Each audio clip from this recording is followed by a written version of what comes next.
दोस्तों पहला टेस्ट मुकाबला यानी हैदराबाद टेस्ट, इंग्लैंड ने तो अपने नाम कर ही लिया 28 रनों से और बहुत जबरदस्त पलटवार देखने को मिला इंग्लैंड टीम का। पर हो सकता है कि दूसरे टेस्ट मैच में भी बहुत जबरदस्त पलटवार देखने को मिले इंग्लैंड टीम का। इंग्लैंड का तो पूरे तरीके से ये फोकस लग रहा है दोस्तों के विशाखापट्टनम टेस्ट भी जीतना है, यानी कि जो दूसरा टेस्ट मुकाबला होगा 2 फरवरी से शुरू होगा विशाखापट्टनम में भारत और इंग्लैंड के बीच, वो भी जीतना है, यानी कि स्ट्रेट अवे 2-0 करना है इंग्लैंड टीम को। और उसके लिए पूरे तरीके से माइंड गेम अभी से ही शुरू कर दिए हैं, जबकि जो है कुछ दिन बचे हैं अभी टेस्ट मुकाबला शुरू होने में, यानी सेकेंड टेस्ट शुरू होने में, जो कि विशाखापट्टनम में होगा।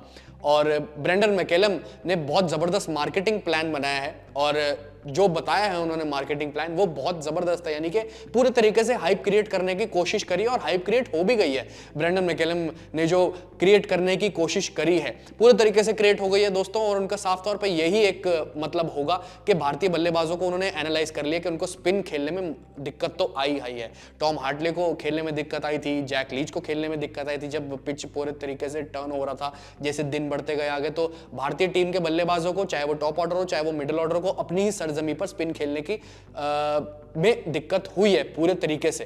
ये तो ब्रेंडन मैकेलम ने पूरे तरीके से एनालाइज कर लिया होगा और इसी को देखते हुए हाइप क्रिएट की है ब्रेंडन मैकेलम ने। एक जबरदस्त मार्केटिंग प्लान जो है उन्होंने स्ट्रैटेजाइज किया है बहुत जबरदस्त तरीके से। अब वो मार्केटिंग प्लान क्या है मैं बताता हूं। उन्होंने साफ तौर पर यह कह दिया है दूसरे टेस्ट मुकाबले से पहले कि जैसे हैदराबाद जो टेस्ट मैच हुआ था वहां पर जो पिच थी अगर वैसा टर्न हुआ तो हम बिल्कुल भी जो है सोचेंगे नहीं एक बार भी और हम पांचों के पांचों स्पिन ऑप्शन के साथ जाएंगे। आप जानते हैं कि शोएब बशीर जो है टीम के साथ जुड़ी गए हैं, सेकंड टेस्ट मैच में आपको खेलते हुए भी दिखाई देंगे पूरे तरीके से। पर लेकिन उन्होंने कहा कि हम ऑल स्पिन ऑप्शन के साथ जाएंगे अगर हैदराबाद टेस्ट मैच जैसे पिच टर्न हुआ या इवन रैंक टर्नर हमको दिया गया। तो ये एक बड़ा दावा कर दिया और मेरे हिसाब से ये जो दावा किया है वो टीम इंडिया के दिमाग में डर और तनाव पैदा करने के लिए किया है बेसिकली। पर अगर आप इवन देखें विशाखापट्टनम की कंडीशंस के बारे में, अगर मैं आपको पिच बताऊं हाल फिलहाल के हिसाब से कैसी है विशाखापट्टनम की पिच, तो वो बल्लेबाजी के लिए अच्छी रहती है। जरूर टर्न तो होगा ही होगा। आप भारत आ रहे हैं टेस्ट मैच खेलने और सामने वाली टीम अगर इंग्लैंड हो तो देखिए टर्न तो होगा ही होगा पूरे तरीके से। और ऊपर से पहला टेस्ट मैच इंडियन टीम हार गई हो तो सेकंड टेस्ट मैच में ऑब्वियसली टर्न तो देखने को मिलेगा ही मिलेगा। हाँ जरूर, पर लेकिन तेज गेंदबाजों के लिए भी मदद रहेगी क्योंकि शाम को विशाखापट्टनम में हवाएं चलती हैं, ठंडी हवाएं चलती हैं, ब्रीज अच्छी रहती है, तो इस वजह से पेसर्स के लिए भी काफी मदद रहेगी।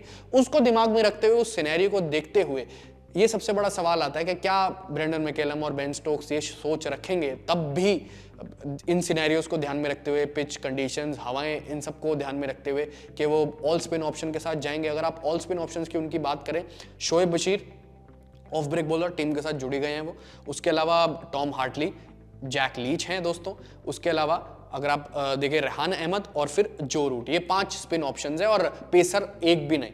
पर मेरे हिसाब से अगर आप बैलेंस देखें तो फिर यहाँ पर जो है गेंदबाजी यूनिट का बैलेंस यहाँ पर टूट सा जाएगा क्योंकि पेसर जो होता है आपको लिए बैलेंस प्रोवाइड करता है, यानी कि बहुत सारी चीजें आपके लिए इजी टू टेक हो जाती हैं मेरे हिसाब से।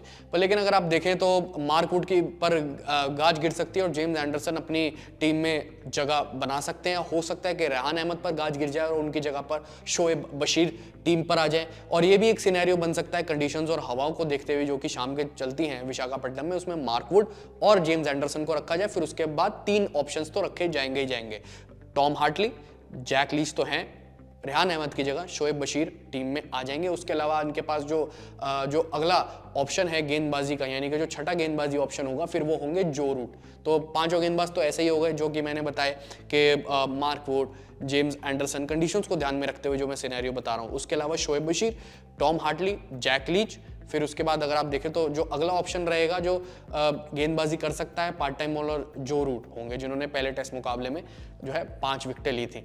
तो ये एक ऑप्शन और सिनेरियो के हिसाब से जो मैंने आपको बताया, एक तो वो हो सकता है और उसके अलावा हो सकता है जो ऑप्शन मैंने इससे पहले बताया था मार्क वुड वाला, कि मार्क वुड को ड्रॉप करके जेम्स एंडरसन को लाया जाए। फिर उसके अलावा बाकी स्पिनर्स तो हैं ही हैं, रेहान अहमद की जगह पर शोएब बशीर आ जाएंगे, बस इतना बदलाव हो सकता है। पर ये जो ब्रेंडन मैकेलम ने मार्केटिंग प्लान बनाया या जो सोच रखी है कि अगर टर्न हुआ या इवन रैंक टर्नर हुआ हैदराबाद टेस्ट मैच जैसे, हम जो है 5 गेंदबाजी ऑप्शन के साथ जो है उसमें अपने स्पिनर्स डाल देंगे, यानी कि ऑल स्पिनर ऑप्शन के साथ जाएंगे। क्या लगता है कि आपको क्या वो चीज़ कारगर होगी, या इवन अगर आप एक और चीज़ की तरफ देखें क्या वैसा वो करेंगे? अपनी राय इस बारे में दोस्तों कमेंट सेक्शन में जरूर बताएं। पर लेकिन मार्केटिंग प्लान बहुत जबरदस्त है, हाइप क्रिएट करने के लिए, सामने वाली टीम के दिमाग में तनाव और डर बनाने के लिए, टेस्ट मैच शुरू होने से पहले उनकी कमजोरियों को देखते हुए बेसिकली।